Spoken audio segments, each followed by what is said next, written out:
Our film starts with a party at a mansion. A guy approaches a woman and they make small talk. Not interesting small talk, in fact it comes off like a milk commercial. What are you drinking? Milk. Such a wholesome drink for a woman in your profession. And milk's given me a lot of what I need for strong bones, beautiful skin, and a great smile. This leads to the Cinemax After Dark film Skinemaxing. Guy eventually rubber fangs out and bites her and she looks really uncomfortable. Also, there's a snake, but not sure where that comes from. They just show a snake with no explanation. Maybe he turns into it. I'm not going to ask too much of a witchcraft film. We then see an ambulance picking up the body and taking her off to the hospital. We then end up in the hospital where a guy asks a set of parents about their kid who was hit by a drunk driver. Anyone want to bet there's no payoff to the drunk driver story? Anyway, that's when an ambulance with Milk Lady comes in and her roommate is with them freaking out. We find out from the roommate that the Milk Lady's name is Rachel. The guy who was talking to the parents introduces himself as an attorney named Will Spanner, which gives a new meaning to ambulance chaser. We do learn from this scene that this is one of those special hospitals where they work on hot women topless in front of a window for everyone to see as they try to shock her back before declaring her dead. Somewhere else we see another woman get out of a shower while two cops on a stakeout watch her through a telescope. So that's what telescopes are for. Astronomy class failed me in college. They watch her as she puts on clothes with generic sexy rock music playing before some dude in a leather jacket shows up and does all the hard work she put into putting the clothes on. Leather jacket guy is apparently who they're looking for as he's an escaped prisoner, so the cops head out from their stargazing to go after him. Back with poor Rachel, a priest comes in to bless the body, but his crucifix catches fire during the prayer, causing him to leave. Will then comes in as they apparently just leave dead bodies around for anyone to walk in and gawk at, and then he makes a phone call. Back with the escaped convict, the cops come in and arrest the couple. We then see it's the girl cop that gets the call from Spanner, and they take off for the hospital where he shows them the girl's body. The coroner claims Rachel died of a heart attack, but Spanner shows them the bite on her neck. The cops then talk about their high school sex lives, while Spanner tries to get them to focus on a girl with a bite on her neck having her cause of death being a heart attack, and as the male cop gawks at her, Rachel wakes up, beats the crap out of everybody, and walks out. The cops then drive around with a lawyer looking for her while having a goofy too-long conversation about what things bite people in California. As they're doing that, we see her stalking a jogger.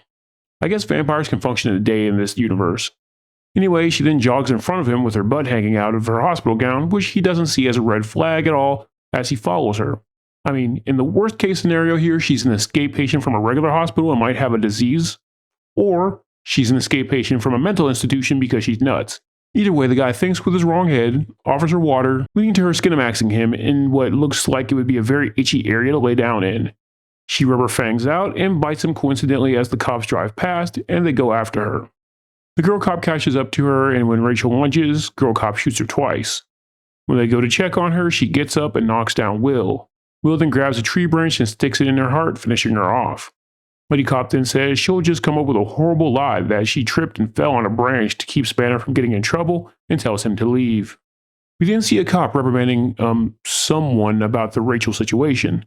The guy then gets called in by someone else and we find out through the conversation that he is a PR rep. Maybe for a corporation and the party may have been a fundraiser for the corporation. Corporate guy tells PR guy that they can't afford the bad press so he needs to fix it and PR guy says he will. When Spanner gets home, his wife Kelly accuses him of cheating and he, well, gives her vague enough answers to make her believe he is when he clearly wasn't and then leaves. He then heads to a cemetery where he weirdly cries about his mom and rubs dirt on his face. I guess this is for the Skinemax movie Oscars nomination attempt. He then goes back home and tells Kelly, "Oh, you thought I was cheating? No, I murdered a woman." She's then so relieved that her husband is a murderer that she gives him snuggles and tells him she loves him before he gets some "I'm sorry I thought you cheated when you really committed murder" makeup skinemaxing. Back with Vampire Guy and Corporate Guy, they talk business stuff. Corporate Guy tells Vampire Guy that he somehow got a contract signing scheduled for midnight. We find out that the business merger will give Vampire Guy control of all the nation's blood supply. They then pull over. The Corporate Guy buys Vampire Guy a prostitute because he felt Vampire Guy was hungry, then gets out and says he'll take a cab back home. Vampire Guy and the hooker do some backpiece skinemaxing before he rubber fangs out and bites her. She's then hung up and we see that snake again. Back at the police station, a stereotypical angry black police captain reprimands the two cops for their corpse came back to life story, but is somehow at the end of the conversation convinced to let them work on the case. What case? Not sure, since it's clear the captain didn't believe the vampire story, but who needs logic? Next, we listen to a phone call between Will and a guy named Jack. Will in his 1920s phone asks about the corporate merger thing, and Jack says he'll help him. He then lets the police know, and we next see them heading to the old mansion, which I guess is the corporate headquarters of the vampire guy's blood acquiring business. The cops grill the security guard, who has no problem spilling the beans. We learn that corporate guy 1 is Costanza and vampire guy is Hassa. Girl cop is Lutz, and guy cop is Garner. After a short talk with Costanza, where he reiterates that Rachel died of a heart attack, they look around complaining that the CSIs actually did their job, but then get happy as they end up finding a camera mounted on the ceiling. Back at headquarters, they watch tape of Rachel getting naked before Spanner realizes that her clothes are coming off by themselves. Spanner tries to explain to the cops that it's a vampire, but he gets laughed at.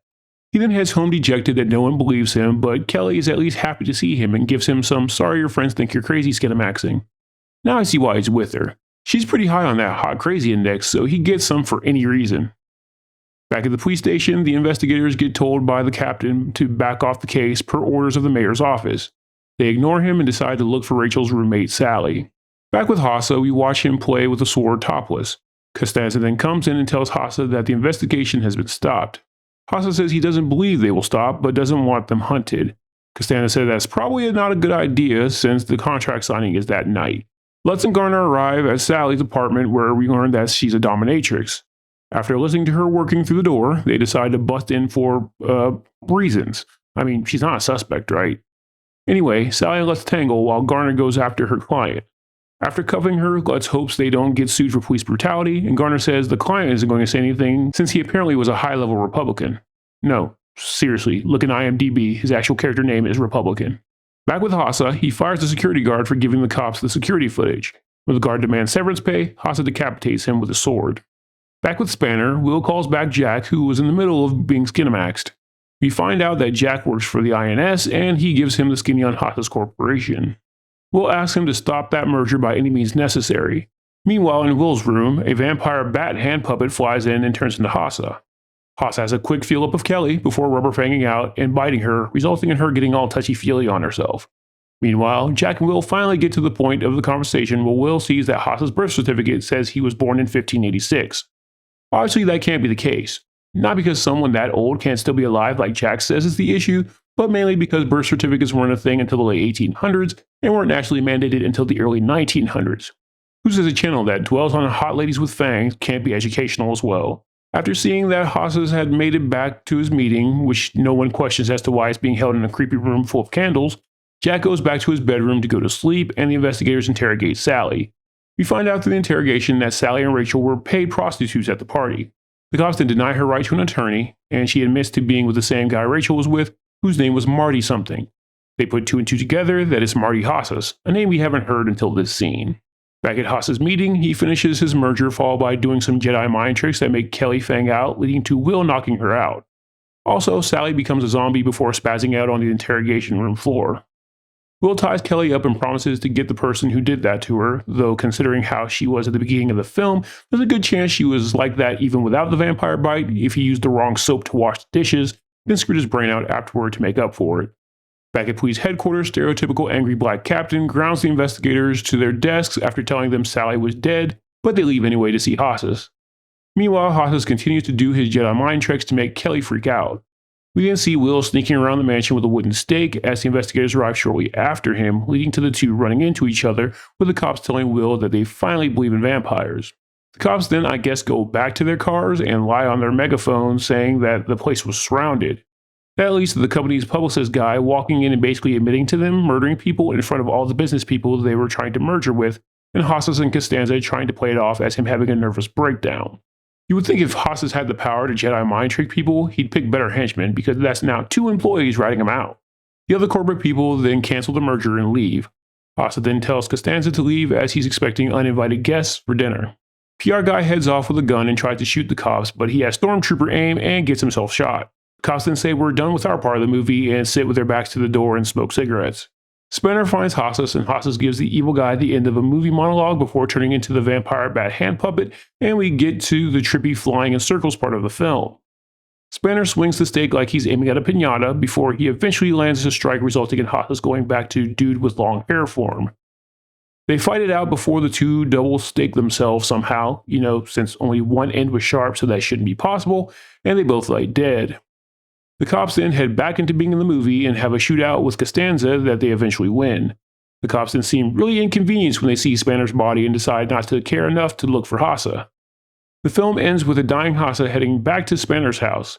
He frees a tied-up Kelly and asks her to pull out the stake, promising an eternal life together.